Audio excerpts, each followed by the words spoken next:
નમસ્કાર વહાલા શિક્ષક મિત્રો, સ્વાગત છે તમારું આપણે સૌની સહિયારી યુટ્યુબ ચેનલ ઉપર। તો શિક્ષક મિત્રો, ટાટ હાયર સેકન્ડરી કે સેકન્ડરીની ભરતીઓ અને ગુજરાતીનું જો તમે મેન્સનું પેપર આપવાનું હોય તો તમે સૌથી મોટી ભૂલ કરી રહ્યા છો। ગુજરાતના ઘણા બધા ઉમેદવારો એમની પાસે આવડત હોવા છતાં પણ ભૂલ કરે છે અને પરીક્ષામાં માર્ક ખોવે છે। જો તમારે પણ આમાં ન સામેલ થવું હોય તો આજનો વિડીયો પૂરો જોવાનું રાખજો। તમને જે છે આખું સ્ટ્રક્ચર માહિતી આપીશ કે જેને કારણે તમને જે છે તમામ પ્રકારની માહિતી મળી જાય અને જે લેખિતવાળું પેપર છે, જે મુખ્ય મેન્સનું જે પેપર છે, એમાં સંક્ષેપીકરણ, નિબંધ અને ચર્ચાપત્ર કેવી રીતે ખરેખર લખવા જોઈએ, ટોપર્સ કેવી રીતે એક્ઝામની પ્રિપેરેશન કરે છે, આખી સ્ટ્રેટેજી આપીશ, પૂરેપૂરી માહિતી આપીશ અને પ્રેક્ટિસ ક્યાંથી કરવી એની પણ તમને આજના વિડીયોમાં વાત કરી દઈશ। તો સૌથી પહેલાં જે છે દરેક વાત કરે છે। તો મિત્રો, ટાટ મુખ્ય પરીક્ષામાં હજારો ઉમેદવારો પરીક્ષા આપે છે, પણ શું તમે જાણો છો કે મોટાભાગના ઉમેદવારો ગુજરાતી પેપરમાં ચર્ચાપત્ર લખવામાં એક એવી મોટી ભૂલ કરે છે જેનાથી તેમના સીધા 5 થી 10 માર્ક કપાઈ જાય છે। જો તમે પણ સરકારી શિક્ષક બનવા માંગતા હોવ તો આ વિડીયો 1 સેકન્ડ પણ સ્કીપ કર્યા વિના પૂરો જોજો, કારણ કે આજે હું તમને સરસ મજાનું સિક્રેટ ફોર્મેટ આપવાનું છે જે ટોપર્સ વાપરે છે। વિડીયો શરૂ કરતાં પહેલાં મને કમેન્ટમાં ફટાફટ જણાવો કે ટાટ પરીક્ષામાં તમારો મુખ્ય વિષય કયો છે, ગણિત, વિજ્ઞાન કે ભાષા? ચાલો જોઈએ કોની કમેન્ટ સૌથી વધુ આવે છે। અને હા, જો તમે ચેનલ પર નવા છો તો અત્યારે ચેનલ સબસ્ક્રાઈબ કરી લો, કારણ કે આજે જે માહિતી આપવાના છે તે તમને કોઈ ક્લાસીસમાં પણ આવી માહિતી જોવા નહીં મળે, તો ખાસ કરી ચેનલને સબસ્ક્રાઈબ કરી લેજો। તો મિત્રો, ટાટ મુખ્ય પરીક્ષા ચર્ચાપત્ર લેખનની આપણે વાત કરી લઈએ તો ગુજરાતી ભાષાના પેપરમાં મહત્તમ ગુણ મેળવવા માટેની સંપૂર્ણ માર્ગદર્શિકા, માળખું અને આદર્શ ઉદાહરણ આજે તમારી માટે લાવ્યા છીએ। તો એક પછી એક બાબત તમામ જે છે ફોર્મેટ વાઇઝ ચેક કરવાના છે। પહેલાં ચર્ચાપત્રની વાત કરી લઈએ તો ચર્ચાપત્રનું મહત્ત્વ શું છે? ચર્ચાપત્ર એ માત્ર પત્ર નથી, પરંતુ સામાજિક સમસ્યાઓ પર તમારા તાર્કિક વિચારો રજૂ કરવાનું માધ્યમ છે। પરીક્ષક આ પ્રશ્ન દ્વારા તમારી વિચારવાની ક્ષમતા અને ભાષાકીય પકડ ચકાસે છે। જો આપણે એની જે ચર્ચાપત્ર છે એના મુખ્ય 2 ભાગ પડે છે, તો એ કઈ રીતના ભાગો છે તો એની વિશે આપણે વાત કરી લઈએ। પહેલું આવે છે તંત્રીને વિનંતી। તો તંત્રીને વિનંતીમાં શું છે? આ પત્રનો પ્રથમ ભાગ છે જેમાં તમે સમાચાર પત્રના તંત્રીને તમારું લખાણ પ્રકાશિત કરવા માટે ઔપચારિક વિનંતી કરો છો। આમાં તમારું કાલ્પનિક સરનામું અને તંત્રીશ્રીનું સરનામું આવે છે। હવે જો આપણે બિડાણ એટલે કે બીજો ભાગ છે, એમાં મુખ્ય લખાણની વાત કરી લઈએ। વિનંતી પત્રની નીચે બિડાણ તરીકે તમારો મુખ્ય લેખ લખવામાં આવે છે। પરીક્ષાના જે પ્રશ્નમાં પૂછેલો મુખ્ય વિષય અને તમારી દલીલો આ ભાગમાં જ લખવાની હોય છે। ત્યારબાદ આપણે આગળ જોઈએ તો આવે છે વિનંતી પત્રનું માળખું। કેવી રીતે તમારે જે છે આ વિનંતી પત્રનું માળખું બનાવવાનું છે? પ્રેક્ષકનું સરનામું, આ જે વસ્તુ છે હંમેશા જમણી બાજુ લખવાની છે। અહીંયા જે માહિતી છે એ બધું એક લાઇનમાં આવ્યું છે, એટલા માટે અહીંયા આપણે ડાબી બાજુ લખી છે, પણ જે અબ, ક, પરીક્ષા, ભવન, તારીખ આ બધું જે લખ્યું છે એ તમારે જમણી બાજુ લખવાનું હોય છે। આમાં તમારે પરીક્ષા છે, ભવન છે, શહેર છે, તારીખ આ બધું જમણી બાજુ લખવાનું છે અને મેળવનારનું સરનામું છે ડાબી બાજુ લખવાનું છે, જેમાં પ્રતિ, માનનીય, તંત્રીશ્રી, દૈનિક પત્રનું નામ અને શહેર જે અહીંયા બતાવેલું જ છે ઓલરેડી। વિષયનું નામ પત્ર લખવાનો મુખ્ય હેતુ સ્પષ્ટ અને ટૂંકમાં દર્શાવો। જો ટૂંકમાં દર્શાવો તો સામેવાળાને પણ ખ્યાલ આવે અને માહિતી કેવી લાગે? ચોકસાઈ ભરેલી લાગે।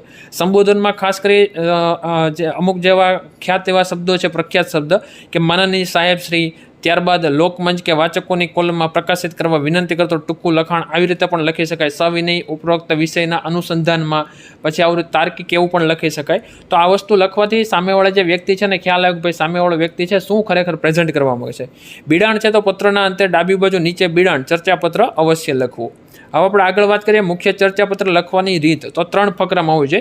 પહેલા ફકરામાં પ્રસ્તાવના એટલે કે શરૂઆત કરવાની છે। આપેલ વિષયની વર્તમાન સમયમાં સુસંગતતા શું છે, તે મુદ્દો કેમ ચર્ચામાં છે તે સ્પષ્ટ કરો। શરૂઆતમાં આકર્ષક અને વિષયને અનુરૂપ, જે તમારી શરૂઆત છે એ આકર્ષક અને વિષયને અનુરૂપ હોવી જોઈએ, જે અંદાજે 25 થી 30 શબ્દોમાં હોવી જોઈએ। મુખ્ય દલીલો અને અસરો, આ જે વસ્તુ છે એ કઈ રીતે? ભાઈ સમસ્યાના કારણો અને તેની સમાજ પર અસર, શિક્ષણ કે અર્થતંત્ર પર પડતી હકારાત્મક કે નકારાત્મક અસરો દર્શાવો। સચોટ તથ્યો અને તાર્કિક દલીલો રજૂ કરવાની છે। અંદાજે 70 થી 80 શબ્દોમાં રજૂઆત કરવાની છે। હવે ઉકેલ અને નિષ્કર્ષ, માત્ર સમસ્યા ન દર્શાવો, તેનો નક્કર ઉકેલ સૂચવો। સરકાર, વાલીઓ કે નાગરિકો તરીકે શું કરી શકાય તે જણાવો। અભિગમ હકારાત્મક રાખવો જોઈએ, સરકાર વિરુદ્ધનું ન રાખવું જોઈએ, બરાબર? તો જે છે માહિતી કેવી હોવી જોઈએ? હકારાત્મક હોવી જોઈએ, બરાબર? બને તો સરકાર વિરુદ્ધનું લખવાનું ટાળવું જોઈએ। આગળ વાત કરીએ આદર્શ ઉદાહરણ, તમને સોશિયલ મીડિયાનું જે વળગણ છે એના બાબતે એક ઉદાહરણ પણ એ તમને રજૂ કરેલું છે, જેથી કરીને તમને ખ્યાલ આવે કે ભાઈ કેવી રીતે લખવું. હવે જો તમારે ખરેખર ચર્ચાપત્રનો જો આખું ફોર્મેટ શીખવું છે, લખવું છે, તો તમારી માટે સરસ મજાની આપણે ટેસ્ટ સિરીઝ બનાવી દીધી છે, જે mock test paper, practice paper તમે કહી શકો છો. 10 એવા પ્રેક્ટિસ પેપર બનાવી દીધા છે. આ પ્રેક્ટિસ પેપરની અંદર તમને જે છે પહેલાં પ્રશ્નો આપી દીધા છે અને પછી સોલ્યુશન આપેલું છે, એટલે તમારું ડાયરેક્ટ એવું ક્લેરિફિકેશન થઈ જશે કે ભાઈ ખરેખર કેવી રીતે લખવું જોઈએ. તો તમે ડિસ્પ્લે ઉપર જોઈ રહ્યા છો એવી રીતે, રાઈટ. તો આ વસ્તુ ખાસ લેવાનું રાખો. બાકી નંબર આપેલો છે 9474 37 આ નંબર ઉપર જે વોટ્સઅપમાં મેસેજ કરશો અને ખાલી લખશો કે ભાઈ આઈ વોન્ટ પરચેસ અથવા તો TET higher secondary practice paper, તો પણ તમને ત્યાંથી કઈ રીતે આ કોર્સ લેવો અથવા તો કઈ રીતે આ મોડલ પેપર લેવા એને તમને માહિતી મળી જશે. બાકી ડાયરેક્ટ પ્લે સ્ટોર ઉપર જે ટેકનોલોજી તમને એપ્લિકેશન ડાઉનલોડ કરો અને ત્યાંથી પણ તમે જે છે આ કોર્સ પરચેસ કરી શકો છો. હવે આદર્શ ઉદાહરણ સોશિયલ મીડિયાનો વળગણ તો કેવી રીતે, પહેલાં સમસ્યાની રજૂઆત જોઈ લેવાનો. આજનો યુગ ટેકનોલોજીનો છે, પરંતુ વિદ્યાર્થીઓ સોશિયલ મીડિયાના ગંભીર વળગણનો શિકાર બની રહ્યા છે. કિંમતી અભ્યાસના સમયે મોબાઈલમાં કલાકો વેડફવાથી એકાગ્રતા અને સ્મરણ શક્તિમાં ઘટાડો જોવા મળે છે. હવે અસરોને અને ઉકેલ શું છે? મેદાની રમતોથી વિમુખ થવાને કારણે માનસિક તણાવ અને અનિદ્રા વધ્યા છે. વાલીઓએ બાળકો સાથે સમય વિતાવવો જોઈએ અને શાળા કક્ષાએ ડિજિટલ ડિટોક્સ સેમિનાર યોજી જાગૃતિ લાવવી આવશ્યક છે. ત્યારબાદ જો પરીક્ષામાં ધ્યાન રાખવાની જે મુખ્ય બાબત છે એ વસ્તુ ખાસ ધ્યાન રાખવાની છે અને 100% તમારી સફળતાની ચાવી છે. જ્યાં લખો ત્યાં લખી લો. એવું લાગે તો વિડીયોને અહીંયા પોસ્ટ કરી અને સ્ક્રીનશોટ પણ પાડી શકો છો. પહેલી વસ્તુ છે, જ્યારે પણ તમે ચર્ચાપત્ર લખો ત્યારે શું કરવાનું, તમારી ઓળખ છુપાવવાની છે. જમણી બાજુ પ્રેક્ષકના સરનામામાં ક્યારેય તમારું અસલી નામ, તમારું ગામનું નામ અથવા તો શહેરનું નામ અને મોબાઈલ નંબર લખવાનો થતો નથી. બીજી બાબત છે સમય મર્યાદાનું ધ્યાન રાખવાનું છે. પેપરમાં આપેલી જે શબ્દ મર્યાદા છે, સામાન્ય રીતે તમને 200 થી 250 શબ્દનું જે મર્યાદા આપતી હોય અને ચુસ્તપણે પાલન કરો, એનાથી વધારે શબ્દ ન લખાઈ જાય તેનું ધ્યાન રાખવું. ભાષા સુધીની ધ્યાન રાખવાની છે. જોડણીનો ભૂલો ટાળવી. દૂરોગામી અસરો અનુસંધાનમાં જેવા પ્રભાવશાળી શબ્દો વાપરવા. જે પેપર જે ચેક કરશે, બરાબર, એમને પણ એક તમારી છબી ઊભી કરશે અને એમને લાગશે ભાઈ નહીં ભાઈ આ વ્યક્તિ છે એ ખરેખર જે છે એનું વાંચન સારું છે અને એમની લખાણની શૈલી પણ સારી છે. બીજી વસ્તુ જે અગાઉ મેં વાત કરી ત્યારે સકારાત્મક અભિગમ રાખવાનું છે, નકારાત્મક લખવાનું થતું નથી.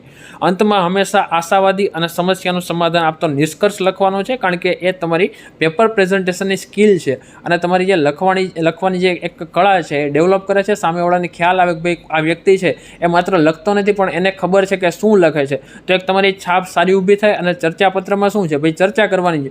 અમુક વસ્તુ એવી છે કે જેમ અત્યારે આપણે જોઈએ છીએ કે ભાઈ મોબાઈલનું જે વળગણ છે એ બધાને ખબર છે, પણ એને કઈ રીતે આપણે એમાંથી છોકરાઓ છે ને બહાર લાવી શકીએ, તો એક નિષ્કર્ષ પણ લખવાનો છે. આખા પત્ર જે ચર્ચાપત્ર છે ત્યારબાદ એક નિષ્કર્ષ લખશો તો સામેવાળાને ખ્યાલ આવશે કે ભાઈ આ વ્યક્તિને ખરેખર આ માહિતીની પૂરેપૂરી માહિતી છે.